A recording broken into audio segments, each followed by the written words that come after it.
ఓం నమః శివాయ.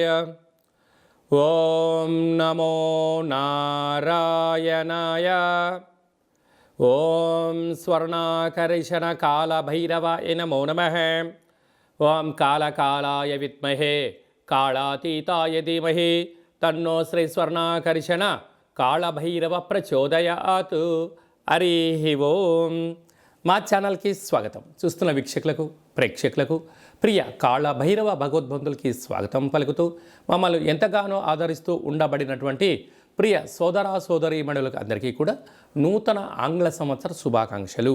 2025వ సంవత్సరానికి స్వాగతం పలుకుతూ ఈ 2025వ సంవత్సరంలో అందరికీ శుభం జయం లాభం జరగాలని కోరుకుంటూ అందరిపైనను నరదృష్టి నివారణ అదృష్టాన్ని కలిగించేటువంటి కాళభైరవ స్వామికి ఆశీర్వాదాలను కోరుకుందాం.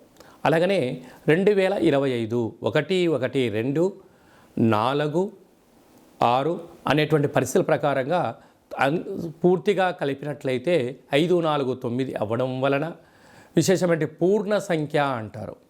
2025ని పూర్ణ సంఖ్య అంటారు. తారీఖును నెలను కలిపినట్లయితే 11 సంఖ్య మంచి లాభ సంఖ్య రాబోతుంది. కనుక ప్రభుత్వ ఉద్యోగ ప్రయత్నం చేసేవారికి ప్రభుత్వ ఉద్యోగంలో ఉండబడినటువంటి వారందరికీ చాలా శుభ పరిణామము అని గమనించగలగాలి. అలాగనే మనకు ఈ 2025వ సంవత్సరము బుధవారం రోజు ప్రారంభమవడం, ఉత్తరాషాఢ నక్షత్రం అవ్వడం వలన విపరీతమైన రాజయోగం అందరికీ కలిసి వస్తుంది అని చెప్పగలగాలి. అలాగా 9 సంఖ్య పూర్ణ సంఖ్య అవడం వలన అనేక మందికి లక్కీ నెంబర్ కూడా 9 సంఖ్య. కొన్ని కోట్ల మంది ఎదురు చూస్తున్న వారందరికీ అదృష్టవంతులు కాబోతున్నటువంటి సంవత్సరం ఇది అని చెప్పి కూడా మీరు గమనించాలి. కనుక ఈ 2025వ సంవత్సరంలో ప్రారంభ కాలంలో ద్వాదశ రాశుల్లో గ్రహ గమనాల్ని ఒకసారి వీక్షింపచేద్దాం. వృషభ రాశిలో దేవగురు బృహస్పతి సంచార స్థితి, మిథున రాశిలో విశేషమైనటువంటి మనకు కన్య రాశిలో కుజ భగవానుడు సంచార స్థితి, అలాగనే కన్యరాశిలో కేతు సంచార స్థితి, ధనుసు రాశిలో బుధాదిత్య రాజయోగం రవి బుధ సంచార స్థితి ఉండడం, అలాగనే కుంభరాశిలో శుక్రుడు మరియు శని సంచార స్థితి, మీనరాశిలో రాహు సంచార స్థితితో నూతన ఆంగ్ల సంవత్సర ప్రారంభ కాలంలో గ్రహ గమనాలు ఈ విధంగా ఉన్నాయి. అందరికీ ముందస్తుగా నూతన ఆంగ్ల సంవత్సర శుభాకాంక్షలు. మిథున రాశి వారికి ఈ 2025వ సంవత్సరం ఆంగ్ల సంవత్సరము మరియు ఉగాది పండుగ దగ్గర నుంచి ఆదాయ వ్యయాలు ఎలా ఉండబోతున్నాయి, గ్రహ గమనాల పరిస్థితి ఏం సూచిస్తుంది, ఈ సంవత్సరం మనం ఏం చేయొచ్చు ఏం చేయకూడదో కూడా మనకు అన్ని విషయాలు తెలియజేసుకునే మానవ ప్రయత్నం చేద్దాం. మిథున రాశిలో ఏ నక్షత్రాలు వస్తాయి అనగా మృగశిర నక్షత్రంలోని 3వ పాదం 4వ పాదం, ఆరుద్ర నక్షత్రంలోని 4 పాదాలు, పునర్వసు నక్షత్రంలోని 1, 2, 3 పాదములు కలిపితే మిథున రాశి అవ్వడం జరుగుతుంది. చాలామందికి పుట్టినటువంటి కాల సమయంలో డేటా బర్తులు లేనటువంటి కారణం వలన మీ పేరు యొక్క మొదటి అక్షరాన్ని అనుసరిస్తూ ఆ రాశిని తెలుసుకునే ప్రయత్నం చేద్దాం. కా, కీ, కు, ఖం, అజ్ఞ, ఛ, కే, కో, హ అక్షరాల వారందరూ కూడా మిథున రాశి జాతకులే. అలాగే మిథున రాశి అధిపతి బుధ భగవానుడు. వీరు ఈ అత్యధికంగా ఆదాయం కలిసి వచ్చే రాశులలో మిథున రాశి 1 అని చెప్పి కూడా గమనించాలి. వీరి ఆదాయం 14, వ్యయం 2.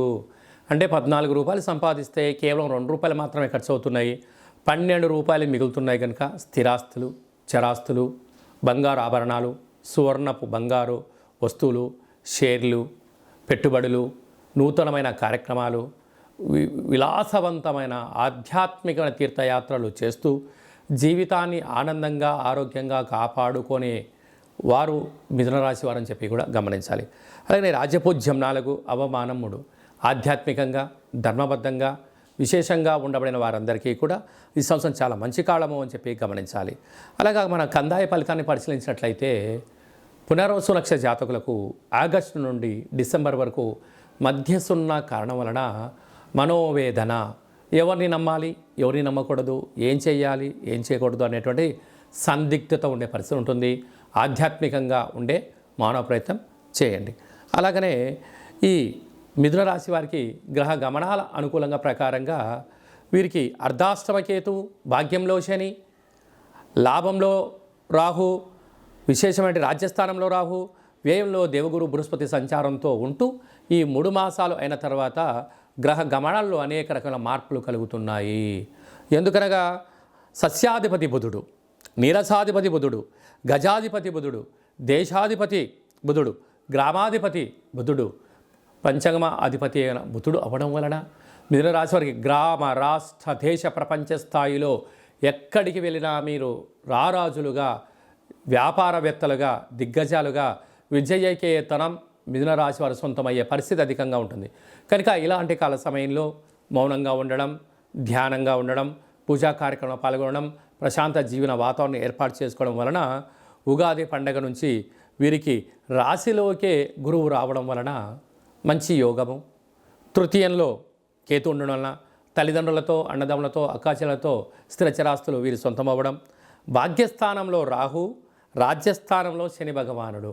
అంటే ఇన్ని రోజులు వ్యతిరేక భావంగా ఉండబడినటువంటి గ్రహాలు మళ్ళీ ఇంకొక మంచి స్థితికి రావడం వలన వీరికి చాలా మంచి కాలము అని చెప్పి గమనించాలి. వీరి బుద్ధికి, వీరి యొక్క సమయ స్ఫూర్తికి, వీరి యొక్క ప్రణాళిక వ్యవహారానికి, అనేక రకాల అయిన వారందరికీ కూడా మిథున రాశి వారందరికీ పెట్టుబడులు ఆకర్షించడం, వ్యాపార అభివృద్ధి, ఉన్న చోటు నుంచి మరొక స్థిరచరాస్తులు సొంతమవడం, అలాగే రియల్ ఎస్టేట్ రంగంలో కానీ, ఆధ్యాత్మిక రంగంలో కానీ, వస్త్ర వ్యాపారాలు కానీ, అలాగనే మిలిటరీ, ఆర్మీలో పనిచేసేవారు, రాజకీయవేత్తలకు, ధురంధరులు కూడా చాలా ఈ సంవత్సరం యోగదాయకమైన రోజులు అని చెప్పి గమనించాలి. ఇంకనూ మనం విజయం సాధించగలగాలి అన్నట్లయితే ప్రతిరోజు పెసరట్టును ఆహారంగా తినడం కానీ, లేకపోతే దానం చేయడం కానీ యోగదాయకం. ఆవులకు పచ్చగడ్డిని దానం చేయండి. యోగదాయకమైన అదృష్టం మిథున రాశి వారి సొంతమయ్యే పరిస్థితి అధికంగా ఉంటుంది.